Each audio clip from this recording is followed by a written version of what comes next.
All right, welcome to Hoops Tonight, presented by FanDuel here at The Volume. Happy Friday, everybody. Congrats on making it to the weekend. Today we're doing our top 5 most disappointing teams in the NBA through 2.5 weeks. Kind of like the opposite of our power rankings list that we did yesterday. Although there is one team that is on both lists that you guys will see shortly. You guys know the drill. Before we get started, subscribe to The Volume's YouTube channel so you don't miss any more of our videos. Follow me on Twitter at _JasonLT so you guys don't miss any show announcements, as well as that's where I put NBA footage since I have limitations on my ability to use NBA footage here on YouTube. And then last but not least, if for whatever reason you guys miss one of these shows and you can't get back over to YouTube to finish them, you find them wherever you get your podcasts under Hoops Tonight. And then one last note before we get started. I had a few more complaints this week about how much we talk about the Lakers, Nets, and Warriors. I've covered this a couple times this season, but I just wanted to do it one more time and try to help you guys kind of sort through the way this content is presented.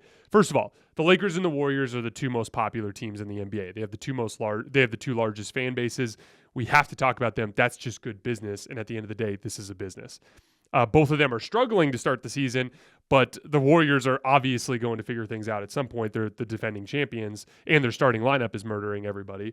And then the Lakers are the second best defense in the league, and just by virtue of that, they're going to be competitive throughout the season, and they'll probably be relevant. If either of them descend into irrelevance, like out of the playoff picture entirely after a good chunk of games, then yeah, we're going to stop talking about them. But they are relevant right now, and they have huge fan bases. We're going to cover them heavily. And then the Nets, because of their drama, have just persistently been one of the top stories in the league on a daily basis. That said, my goal has always been to cover the entire league, and that's what we do. Those of you guys who've been following the show for a while know I'm doing like 6 or 7 videos a week, okay? So yeah, there's going to be a lot of Lakers, Warriors, Nets content in there, but the other half of it is covering the rest of the league. And so what I've been doing and what I will continue to do is at the beginning of these videos, I'll tell you the teams we're covering. And if you hate the Lakers and you're sick of hearing me talk about them, you can always just fast forward till we get to the other teams. And it will always be a consistent goal of mine throughout this season to continue to touch on as many of the teams as possible. I even want to spend some time, especially here in the next couple of weeks, to dive into the bottom of the barrel teams and talk about some of the young up-and-coming talent in the NBA. We will always get to that stuff. Obviously, there's going to be a lot of Lakers, Warriors, and Nets surrounding that. That's just the nature of the business. So, top 5 most disappointing teams in the NBA. Now, to be clear, this is based on expectations and performance that's under your control. There are always going to be things that I find, more like the players have control over versus some things that are beyond your control. For instance, the Lakers are not on this list for me. I had them 13th in my power rankings before the season, right? And I even only had them that high because of the potential of a Russell Westbrook trade and what that might bring down the pike. Their opening schedule was damn near impossible. They had a really good team every single night. And during that stretch, because they had not made the Russ trade, they had severe limitations in offensive talent. I expected them to lose those games. I expected the Lakers to get off to a bad start. You guys remember me saying that to start the season. I predicted they'd be a top 5 defense. That's gone well so far. But they're shooting horrifically bad, but they're competing at least. They're going out there. They're playing as hard as they possibly can. They're just losing games because they're not making shots. And then in the last couple of games, they've made more shots. They've won a couple of games. But the Lakers are kind of performing to expectations to start the season. That's why they're not on this list. If they do go on a run and win some games, it'll be now that their schedule softens up a little bit. The teams that I have on this list have no business being on this list. All 5 of these teams should be significantly higher in the standings and should be playing better basketball than they actually are. All right, so number 5, the Minnesota Timberwolves. They are 4-4 to start the season. 2 wins against the Thunder, 1 against the Spurs, and 1 against the Lakers without AD. So nothing overly impressive there. They also have 2 losses to the Spurs. A loss to the Suns, which is a tough game in Phoenix. You're probably going to lose that game even if you're a good team on most nights. And then they lost at home to the Utah Jazz in overtime, a game where they got beat by Lauri Markkanen, a game they had no business losing. My biggest concern about the Gobert trade coming into the summer, if you guys remember, there were 2 things that I talked about. One was their loss of perimeter defense. You know, say what you want about Malik Beasley as a shooter. He, a lot of Timberwolves fans were not exactly, devastated when he left. But the truth of the matter is towards the end of that season and into the postseason, he had become a pretty solid perimeter defender. He was competing for them. Patrick Beverley, that was his best skill. That was the thing he did better than most players in the league. He could defend on the perimeter. Jared Vanderbilt, say what you want about him on the offensive end of the floor, freak athlete, played super hard every single night, a great perimeter defensive player. They gave that all away for a defensive anchor. They were betting on a player that was going to give them an outstanding regular season defense. But I was concerned about that lack of perimeter defense because when you get into the postseason, teams find a way to scheme around Rudy Gobert and get him out to the perimeter so that he can't help around the rim, and then they will score or drive and kick and get wide open threes because you lack perimeter defense. That's literally what happened to the Utah Jazz over the course of the last few years. And then in the process, when you bring in Rudy Gobert, you fundamentally change the geometry of your offense. Outside of Jared Vanderbilt, every single lineup that the Timberwolves played had a 5-out concept because Karl Anthony Towns could shoot, Naz Reid could shoot, Jaden McDaniels could shoot. So essentially, outside of the minutes when Jared Vanderbilt was out there, they had a real 5-out concept. So everyone's operating around the rim. Anthony Edwards is getting downhill. Karl Towns is operating a lot downhill. His face-up game was really effective in their 5-out sets. By bringing in Gobert, you're now basically perpetually running a 4-out, 1-in offense. And now it's more of like a screen and dive offense or put Rudy Gobert in the dunker spot type of offense. And as I've always told you guys, vertical spacing brings value, but not nearly the same type of value as 5-out spacing. The rotations are just so much easier to make in those cases. So what I was concerned about is that their defense would be a little better, but not good enough because of their lack of perimeter defense, and that their offense would take a hit, and that's exactly what has happened. The defense is only slightly better than last year overall, and you make a Gobert trade to be a top 5 defense, and that's not what's happened. They've been 10th. And then their spacing with Anthony Edwards has been a problem. Anthony Edwards is one of my favorite young players in the league. I think I ranked him 20th in my player rankings, which is higher than most people have him. That's how high I am on Anthony Edwards. I view him as a mini LeBron. He's an incredible downhill threat. He's very difficult to knock off of his line. He's so big and physically imposing that in the postseason, he can continue to pressure the rim, which a lot of guards and wings that get downhill in the regular season struggle to do so when you get to the postseason. He's also flashing high-level pull-up jump shooting over the course of the end of last season, right? So there's a lot of potential on that front. I'm a huge Ant fan. But at the end of the day, he's at his best when they're 5-out and he has plenty of space to operate. And the story of the early season has been how bad their offense has been with the starting group. So their starting lineup is D'Angelo Russell, Anthony Edwards, Jaden McDaniels, Karl Towns, and Rudy Gobert. We've already seen Anthony Edwards make comments about the starting lineup. We had Karl Towns go respond to that by criticizing Ant's diet. There's a whole thing going on there where Karl Towns was kind of like the darling of the Minnesota fan base, and now that's becoming Anthony Edwards, which is changing that entire dynamic. You saw a similar thing happen to Ben Simmons and Joel Embiid over the years where Ben Simmons was kind of that guy, and then it became Joel Embiid, and then like kind of a rift forms between the two players. You're seeing a similar thing happen there. And then there was that weird moment the other night, I think it was after the Suns game, where Anthony Edwards is like with Jordan McLaughlin at the press conference table, and he's looking at the box score, like realizing that the starters are getting rolled, and it's a real problem. That starting lineup has played 260 possessions. They have a 99 offensive rating and a 104 defensive rating. So the defensive rating's good, but not outstanding, and their offense is atrocious. And you could see it on tape. The paint is a complete shit show. Historically, when you see things kind of crowded like that, you need half-court surgeons to succeed in those environments. And what I mean by that half-court surgeon is like super high-level playmaking. So like a LeBron with the 2020 Lakers, for instance. Like it's crowded, there's two bigs, everything is packed in the paint, but LeBron is such a gifted shot maker and passer that they can still functionally run an offense there. D'Lo's never going to be that guy. Anthony Edwards might one day be that guy, but he's not that guy yet. Right now, he's more of a downhill scorer mixed with some pull-up jump shooting. A lot of potential there, but he's not quite that guy yet. I watched the Suns game earlier this week. I think it was on Tuesday. And Anthony Edwards had a couple of nasty pull-up threes to get it down. I think it was like 87, 85 after that. And they call a timeout.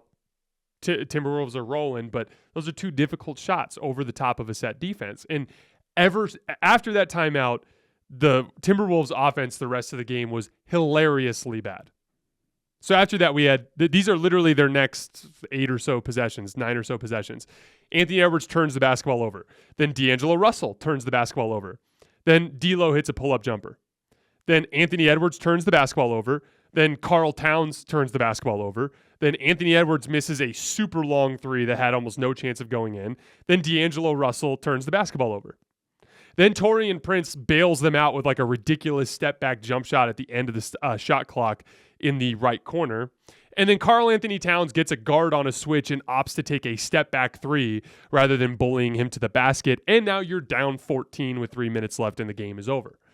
They just have no idea how to operate with that type of spacing because they don't have the offensive personnel to pick teams apart in that type of spacing. I preferred the old Timberwolves from last year. And I'm really curious, if you're a Timberwolves fan, please drop that in the comments. I want to hear your thoughts about how you feel about last year's Timberwolves compared to this year's. Now, I know there's a lot of basketball left, and they might figure it out with this group. But obviously, through this 8-game sample size, I'm just curious to hear your guys' opinions. Like I said earlier, they basically played 5 out all the time, except for when Jared Vanderbilt was out there, and he was so damn athletic and played so damn hard that it was worth it. Their perimeter defense was much better. Anthony Edwards was downhill all the time. And then the big guy that it's hurting right now is Karl Towns. Like, they're basically turning Karl Towns into a wing instead of what he was last year and for most of his career, which is like this hyper-versatile downhill forward that kills people in face-up, but also has some spacing effects with his ability to shoot the three. But he was operating around the basket a lot.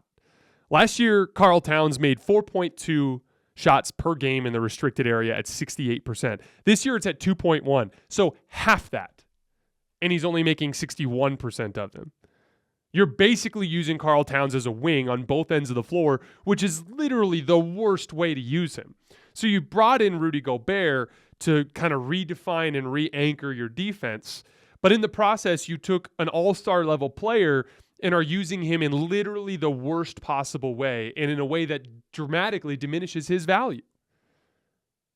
I hated the Gobert deal when it went down. I'm not surprised that we're seeing disappointing results so far.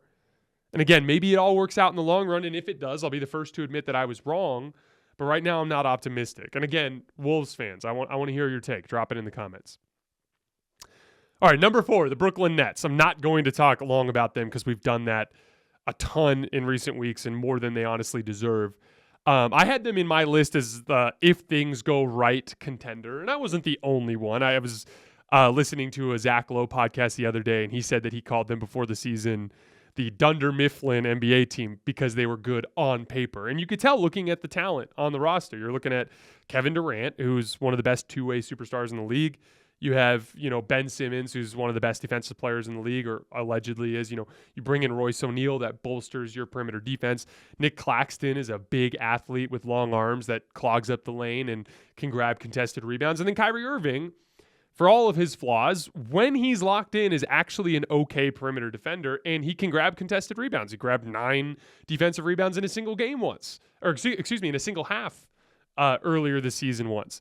So, they had on paper the potential to be a good basketball team, and instead, things have gone horribly wrong. They're 17th in offense, which is nowhere near good enough for their talent. They're dead last in defense, 28th in net rating. So, in point differential, they're the 3rd worst team in the entire league.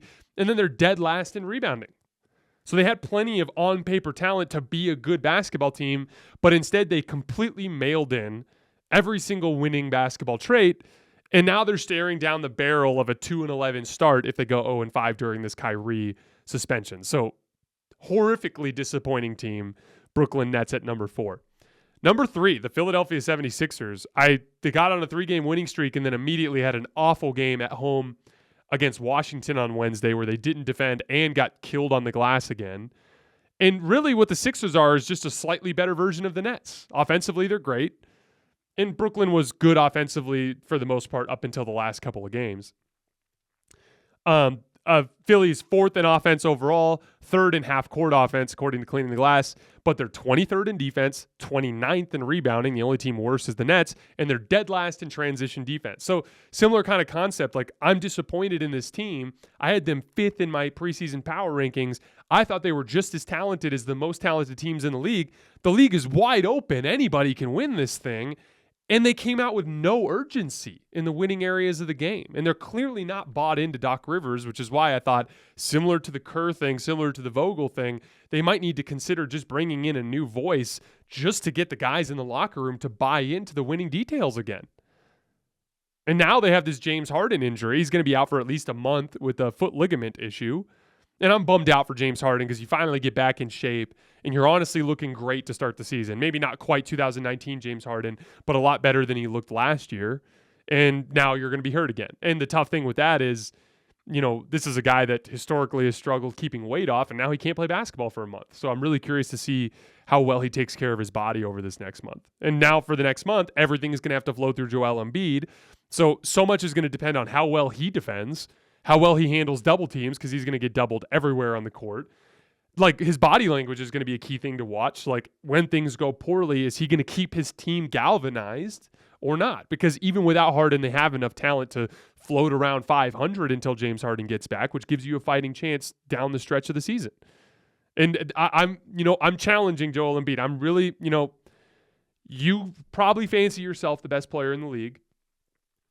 You put yourself in the same conversations with guys like Nikola Jokic and guys like Giannis. This is your chance. James Harden's out. He's going to be back. Your team is incredibly talented. The league is wide open. You have to keep your team afloat for a month here. And I'm really curious to see how he does in that month. But they had a complete lack of urgency from the jump this season and kind of blew an opportunity to come out and just start whooping everybody's ass. And so I have them as my third most disappointing team to start the season. Number 2, the LA Clippers. Kind of similar to Minnesota. They're 4-4, but their actual quality of wins is not good. They beat the Lakers, the Kings, the Rockets, and the Rockets again. They have 2 losses to the Thunder, and then they got destroyed by the 2 good teams they played, the Suns and the Pelicans. All of their issues are on the offensive end of the floor, kind of similar to the Lakers. The only teams scoring less points per possession in the half court than the Lakers, according to Cleaning the Glass, are the Clippers and the Rockets. Yes, you heard that right. The Clippers are a worse half-court offense than the Lakers. And so many people are going to blame the Kawhi thing. And the Kawhi thing is weird, man. Like, he's going to be out for this upcoming road trip again. I told you guys I had a guy who's been covering the league for a long time who told me that Kawhi's knee was degenerative years ago. And I was kind of like up in the air about it because I'm like, who the hell knows what's going on with Kawhi? His camp is so airtight. You're not getting any intel out of anything. So I just didn't know what to make of it. But here's the deal, man. It's been a year and a half since his ACL surgery. It wasn't even a complete ACL tear. It was a partial ACL tear. The dude played basketball for a couple of weeks, and now he's out again. So, like, something's going on there. But either way, regardless, let's put the Kawhi thing on the side for a minute.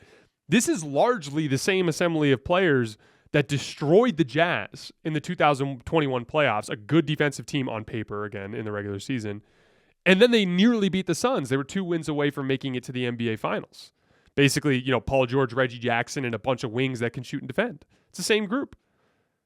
I put them, if you watch on film, you can tell immediately watching the Clippers that they are just hunting pull-up jump shots off the dribble.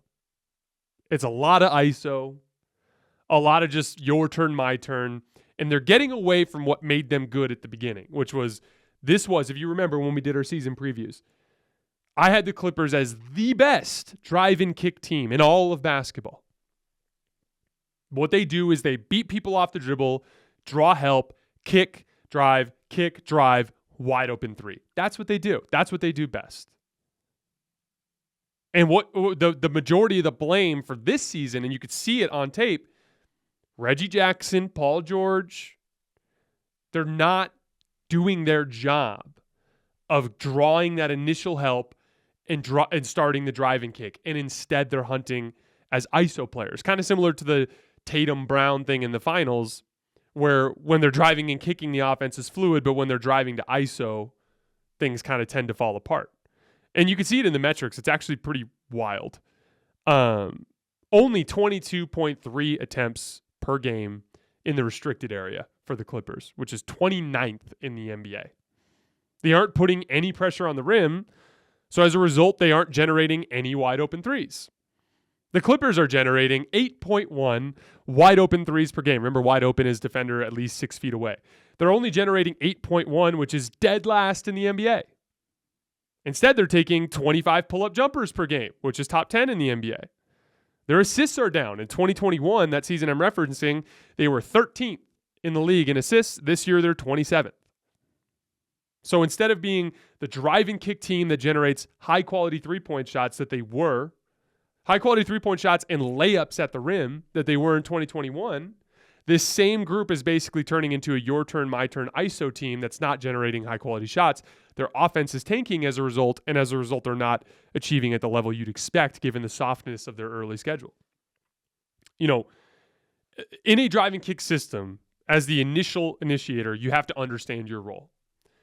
And it's hard because these guys, you know, your primary perimeter initiators are usually super skilled. So they're usually guys that, you know, when they're taking step back threes, they feel good about that shot because they've worked on it all summer for the last 10 years and they're damn good at it.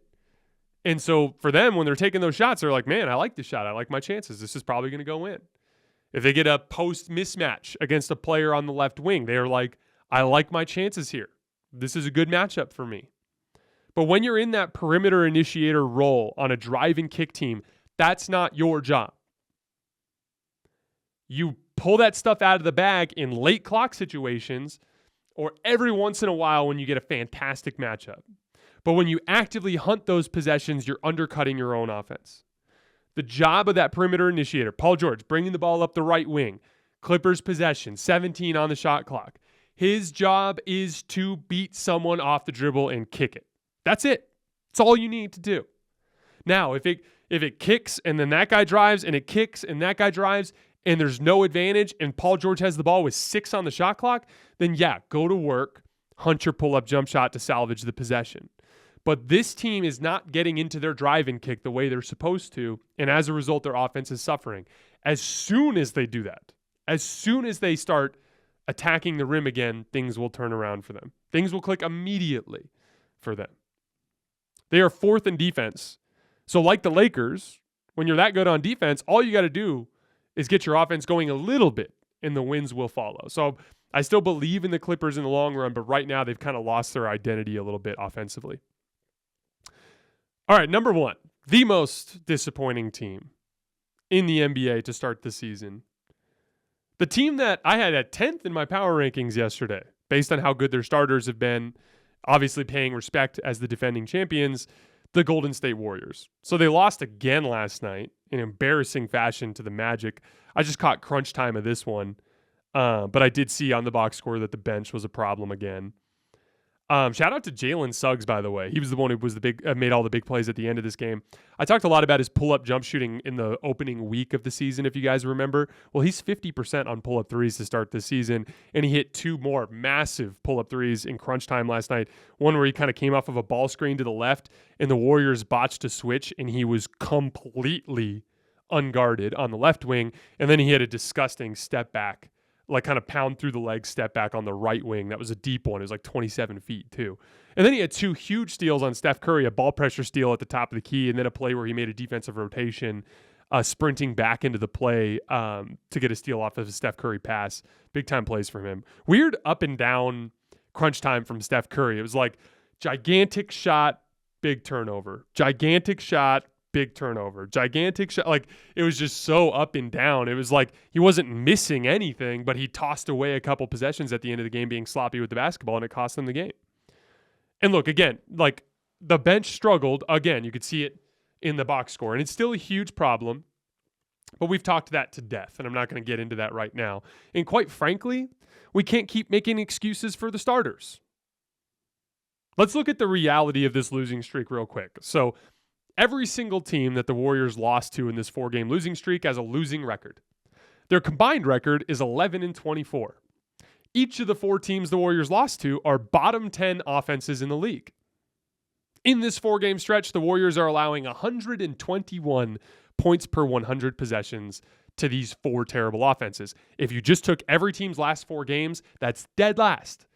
So nobody in the league is defending worse than the Warriors over this last week. And the starters aren't blameless. During this 4-game stretch, the Curry, Thompson, Wiggins, Green, Looney lineup has played 42 minutes. They have a 115.4 offensive rating, which is good, and a 111.4 defensive rating, which is bad. They're only +4 net. Against this type of competition, your starters, who have been destroying everybody, should be destroying these teams.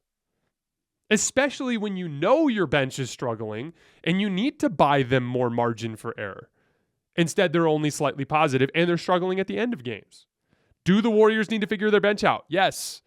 But the starters are also not nearly playing well enough. Here's why I'm disappointed in the Warriors. This is why I have them as my most disappointing team. They aren't like the other teams on this list. This is not the Minnesota Timberwolves who are undergoing a massive identity change after a trade.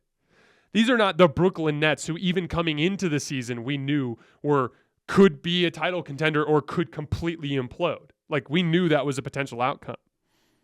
The Sixers, same thing. Like, yeah, I had some optimism around James Harden in their roster, but like, would you be stunned if Joel Embiid and James Harden came out and didn't play any transition defense, or if James Harden got hurt, or if the team didn't want to compete for Doc Rivers? No, you're not overly stunned, right? And then the Clippers have had a ton of health issues. We knew they'd have a ton of health issues. Like, Kawhi Leonard's injury history kind of speaks for itself. And then none of those teams recently won an NBA championship. What did I say about the Warriors coming into the season when I picked them as my championship favorite? I said they were the best combination of talent, coaching, management, experience, continuity. They don't have an excuse to be this bad, especially against the type of competition that they've played in the last week. So they deserve, guys, the Lakers have a better net rating right now than the Golden State Warriors. It's embarrassing for them, and I'm sure they're embarrassed. I still have them as my championship favorite. I believe they will figure this out. If you're a betting man, betting on Steph Curry, Klay Thompson, and Draymond Green is just a smart bet. They'll figure it out. But without a doubt, sitting at 3-6 with the soft schedule they've played, you have to be disappointed in the Warriors. And I would hope if you're a Warriors fan that you're disappointed as well. Do they need to figure out their bench? Yes. But they also should not be going 0-4 against this type of competition. I don't care if it's me out there playing on the bench. It's just inexcusable at this point. All right, that is all I have for this week. We're taking Saturday and Sunday off. We will be back on Monday night. The game plan for this week, coming week, is on Monday night on AMP. We're going to be covering the early slate from Monday. Then on Tuesday, Election Day, there's no NBA games. But on AMP that evening, we'll be covering the later slate from Monday night. And then on Wednesday, it's Lakers-Clippers. So we'll be covering the early slate on AMP and then YouTube Live at the end of the night after Lakers-Clippers. And then we'll have 2 normal film breakdowns on Thursday and Friday of next week, including our first player rankings of the season. As always, I sincerely appreciate your guys' support, and I will see you next week.